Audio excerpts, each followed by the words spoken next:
Hello students, hope you all are fine. In our part 1 electricity chapter, we have gone through what is electric circuit. We also studied about what is the charge carried by electron and proton. We also studied about what is electric potential at a point. We also studied about potential difference and related sums. We also have seen the different diagrams which are notations which are used for drawing electric circuit components. Now we are coming to Ohm's law, very important part of this chapter. Ohm's law states that the potential difference V across the ends of a given metallic wire in an electric circuit is directly proportional to current flowing through it, provided temperature remains constant. So what does it state? Potential difference V across the metallic wire, across the ends of metallic wire, electric current is directly proportional to the current flowing through it. So potential difference V across the ends of a given metallic wire in an electric circuit is directly proportional to current flowing through it, provided temperature remains constant. Now actually this law has to be verified, and for verifying the experiment is must. Now what do we do in this? Very important circuit diagram is there. Here this is a circuit diagram. In this circuit diagram we have connected voltmeter. I was talking about connection of voltmeter in parallel. So such kind of connection is known as parallel connection. Along the path we have connected ammeter. So that particular ammeter is connected in series. So we have placed, this is a metallic wire. Across that we are putting a potential voltmeter which will measure potential difference between these two ends. Here we have placed ammeter. The ammeter is placed in series. This is a key. It is already inserted, that is closed. Current is flowing, the direction is shown. This is positive terminal. So current flows from positive terminal to negative terminal. So we have shown the direction. In every circuit, direction must be shown. Without showing the direction, circuit diagram can be considered wrong. So diagram, while drawing, see that you do not forget to label the direction of current. So here we are seeing that these are 4 cells which have been connected, and they are variable. This is a variable battery, example of variable battery. When we need, we can connect 1. In second we will connect 2. In third we will connect 3. In 4 we will connect 4. So step by step we are increasing potential difference by increasing the voltage in this battery, and accordingly here the potential difference will be measured. Ammeter will measure current. So when one cell is connected, you are measuring V and A. So here whatever is measured in ammeter, that you write it as I, that is electric current. So here we are recording readings accordingly. When one cell is connected, you are measuring what is I, you are reading from voltmeter what is V. Then 2 cells are connected, corresponding I and V are noted. When 3 cells are connected, you are measuring I and V. And finally, you are finding out ratio of V upon I. When ratio of V upon I is found, it is found that it is constant. Obviously, right now we are not doing actually the experiment. That's why this table is kept vacant. But in examination, this table has to be drawn if you are asked to explain Ohm's law. So here, all these values come out to be constant. So it is found that V upon I remains constant. So do remember this diagram. Only diagram can be asked. So that's why diagram is important. Or when entire Ohm's law is asked to be verified, you will have to draw the diagram. You will have to first state what is Ohm's law. Potential difference V across the 2 ends of a wire is directly proportional to the electric current passing through it. So that has to be stated. Then you will explain this experiment, and then finally you will be preparing a table. In this table you will prepare and you will write down the readings. No doubt here the readings have not been put, they are kept vacant. And then we are coming to, from the table if we draw even the graph, it is seen that V upon I remains constant, which means that potential difference V across the given metallic wire in the electric circuit is directly proportional to electric current passing through the circuit. So this is what law is. You need to once again state. Once you find out that V upon I is constant, once again you have to make that same statement, which means potential difference V across the given metallic wire in the electric circuit is directly proportional to the electric current passing through the circuit. This fact can also be shown by plotting a diagram. By plotting a graph. And that graph is V versus I. So we are taking on y-axis V, the potential difference. On x-axis we are taking I. So when V and I are taken, you are only drawing this one quadrant, not all four quadrants, only one quadrant. On y-axis we are taking V, on x-axis we are taking I, and if you happen to draw the diagram, the graph, then this graph is going to be linear. It is going to be straight, passing through the origin. So it will be straight. Do remember, which proves that, which shows that mathematical form we can write it as V is proportional to I. That is what we have stated in Ohm's law. In Ohm's law we stated that potential difference across the two ends of a wire is directly proportional to, this is the sign of proportionality, is directly proportional to electric current passing through the circuit. So if I bring this I over here, it is V upon I is constant. This I constant is replaced by one alphabet called R, and this alphabet R is known as, this constant we know it as resistance of the conductor. In circuit we have seen the diagram. In the circuit we have seen that particular wire, this particular wire, that is we are finding out resistance of this wire. So this particular wire R, resistance is R. So we are replacing it. We can write it as V is equal to IR. If I take this I over there, it will become IR. This is the formula of Ohm's law. This is the formula that Ohm's law gives. So do remember, V upon I is constant. Remember, R is called the resistance of metallic wire that is connected in the circuit at given temperature. That is what I have shown that wire. That wire is known as resistor. That wire we call it as, this R is resistance of that particular metallic wire. Resistance is the property of a conductor to resist the flow of charges through it. Now remember, whenever electrons are flowing, these electrons are also overcoming some force in the opposite direction. Now that particular force which is in the opposite direction of that motion, that is resistance. So resistance is the property of conductor to resist the flow of charges through it. Its SI unit is ohm, denoted by Greek alphabet. Such alphabet is there, Greek alphabet, there is ohm. So R is equal to V upon I. We have seen earlier V is equal to IR. So R is going to be V upon I.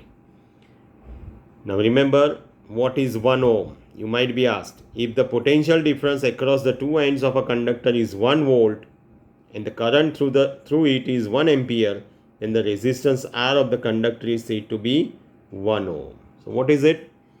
If the potential difference across the two ends of a conductor is 1 volt and current passing through it is 1 ampere, then resistance of the conductor is 1 ohm. 1 ohm is equal to 1 volt upon 1 ampere, because it is V upon I. From Ohm's law we get I is equal to V upon R. This means that if resistance increases, then current reduces, because resistance is inversely proportional.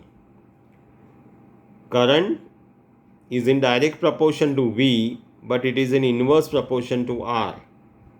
So if this R increases, current will decrease. If R decreases, current will increase.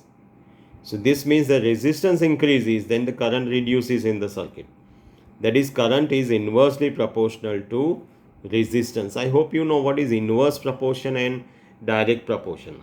Do you know that? Inverse proportion is such a proportion in which if one quantity increases, the other quantity decreases. If one quantity decreases, the other increases. That is called inverse proportion. And direct proportion we call it as if one quantity increases, other quantity also increases. For example, let me talk about taking a simple example of a pen. If one pen costs 10 rupees, 2 pens will cost 20, 3 pens will cost 30. So number of pen increases, the price also increases. So one quantity increases, other quantity also increases. That is what we call it as direct proportion.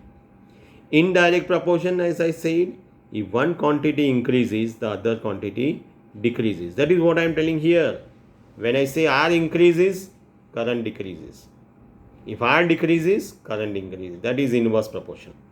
Remember, certain components are so designed especially to offer resistance, and these are called resistors.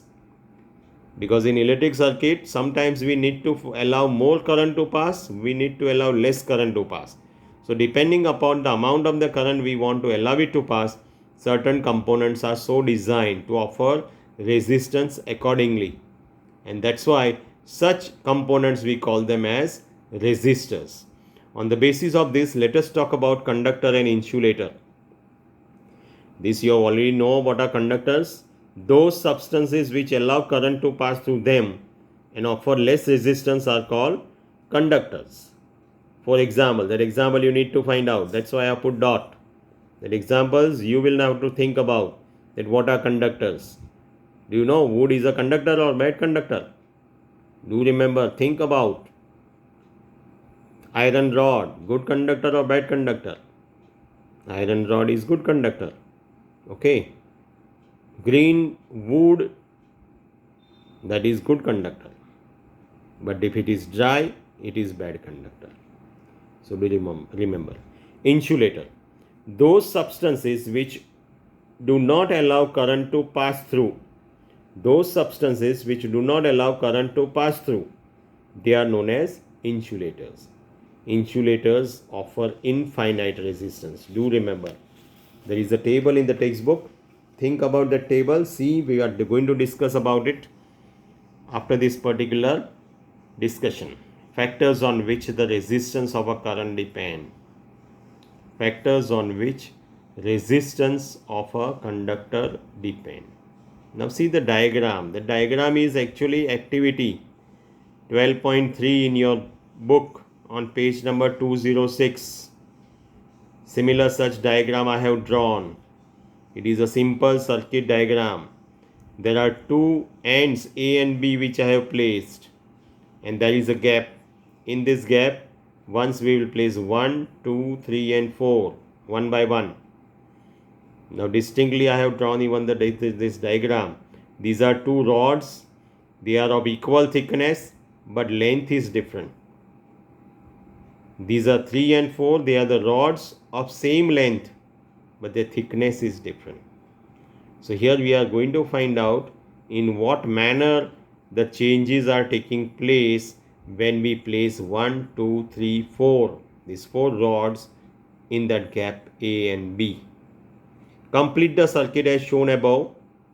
One by one, we will check what is the effect on current in ammeter upon placing nichrome wire 1, 2, 3, 4 in that gap AB. So this is a nichrome wire of different size, different length, different thickness. In case 1, if I take this as 1 length, then this is 2 length. This is 1 centimeter, this is 2 centimeter. If you consider 2 centimeter, this is 4 centimeter. It is double. It is double. And we will check by placing one by one what is the difference in current. Then we will see 3 and 4. Length is same, thickness is different. So when we place 3, what is the change in the current? When we place 4, what is the change in the current? and that particular we note. Note 1, 2 are same thickness but length is different. That is 2 is double length of 1. This 2, the second one is double that of length 1. Similarly, 3 and 4 are same length but different thickness. They are to be placed in that particular gap AB. Now when it is placed, what happens? It is observed that the ammeter reading decreases to 1/2 when the length of the wire is doubled. What is that? The ammeter reading decreases to 1/2 when length of the wire is doubled. And similarly, the second observation is the ammeter reading is increased when the thicker wire of the same material and of same length is used in the circuit. Ammeter reading is increased. Current flowing through the circuit increases when you are using thicker wire of the same material and of the same length. And third one observation is a change in ammeter reading is observed when a wire of different material of the same length and the same cross section is used. So material is same. Material is different but same length. So third observation is that if you are using of same length but the material is different, then also ammeter reading also changes. So what do we say? According to Ohm's law, we observe that resistance of the conductor depends on 1. Its length, its area of cross section, thicker and smaller, thicker and thinner. That's why we say area of cross section. And third, on the nature of material. So these are the 3 points on which resistance of the conductor depend. It may be 1 mark question, maybe 2 marks question. Do remember, you might be asked, and what does the resistance of the conductor depend? And your answer will be resistance depends on its length, on its area of cross section, and on nature of its material. Then comes about what do we derive from this? Precise measurements have shown that resistance of a uniform metallic conductor is directly proportional to its length L and inversely proportional to area of cross section. What is there? R is directly proportional to L and it is inversely proportional to A. So I have written R is directly proportional to L and inversely means 1 upon A.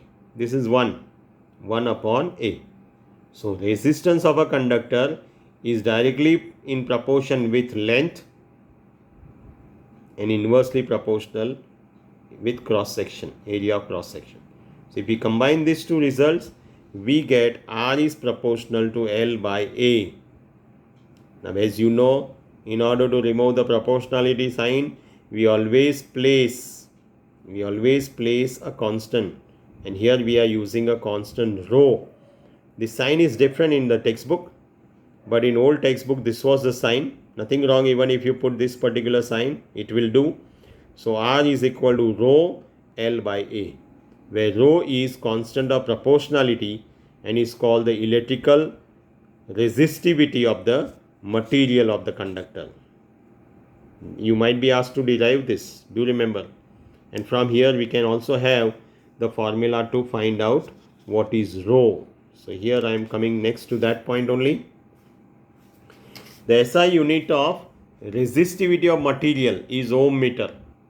The SI unit of resistivity of material is ohm meter. It is the characteristic property of the material. So rho depends on, it is a characteristic property of material. Now let us see why the unit is ohm meter. We know that, this formula I know, we have done earlier, we have just seen. R is equal to rho into L by A.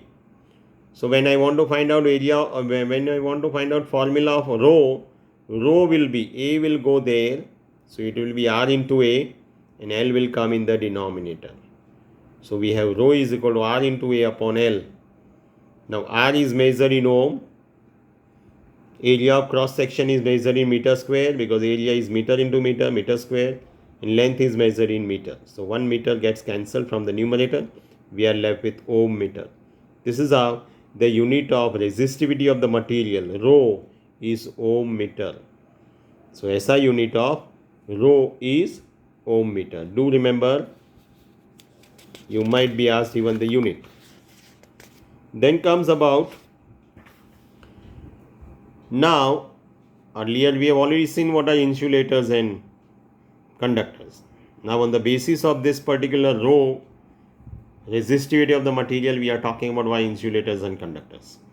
Now on the basis of resistivity of material, let us talk about conductor and insulator. Remember, the metals and alloys have very low resistivity in the range of 10 raised to minus 8 ohm meter to 10 raised to minus 6 ohm meter. They are good conductors. So if their resistivity of the material is of the power 10 raised to minus 8 and 10 raised to minus 6 ohm meter, then they are good conductors. Insulators like rubber, glass, paper, etc. have high resistivity of the order of 10 raised to 12 ohm meter or 10 raised to 17 ohm meter. 10 raised to 12. Just imagine what will be the number. 10 raised to 17 also. What is the number? Over 10, 17 zeros. So insulators have very high resistivity value, and conductors have low resistivity value. Both the resistance and resistivity of the material vary with temperature. That is the important point.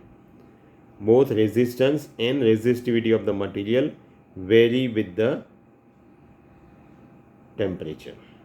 Refer 12.2 table given on page 207, where the resistivity of different material is given, and from that you will be able to find out, you will be able to think about that which material are good conductor, which are insulators. In next section we will be talking about some numericals based on this. So till then, go through whatever we have done. Do remember, do write down in your notebook. Okay, that's all.